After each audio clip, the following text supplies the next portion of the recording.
র্যালির থেকে শুরু করে পর্যন্ত নানা অনুষ্ঠান আয়োজনের ভিতর দিয়ে এলাকাকে মাদক মুক্ত করার লক্ষ্যে এলাকার যুব সমাজ যে প্রশংসনীয় উদ্যোগ নিয়েছে, এলাকার একজন জনগণ হিসাবে আমি তাদের পাশে আছি এবং তাদের সার্বিক সহযোগিতার আশ্বাস রাখছি।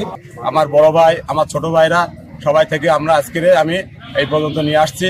আমি যুব সমাজের সবার সাথে একসাথে করে আমি মাদকের বিরুদ্ধে আজ অনেকদিন ধরে অভিযান চালাচ্ছি, মাদক বিরোধী অভিযান, এবং মাদকের বিরুদ্ধে আমরা সোচ্চার।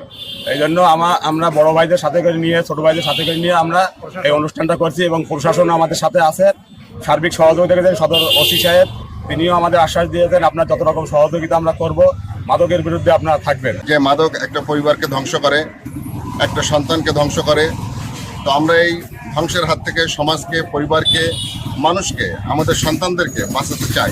তার জন্য আমরা এরাদার বাগান যুব সংঘ কর্তৃক যে দিনব্যাপী আয়োজন করেছি, সেগুলো হচ্ছে সকালে র্যালি এবং দুপুরবেলা আমাদের প্রীতি ফুটবল টুর্নামেন্ট রয়েছে এবং রাত্রে মাদক বিরোধী আলোচনা সভা রয়েছে। মাদক এমন একটা ভয়াবহ জিনিস যে মাদকের জন্য আমাদের পরিবার ধ্বংস হচ্ছে, আমাদের যারা মাদক সেবী তাদের স্ত্রী পুত্র ধ্বংস হচ্ছে।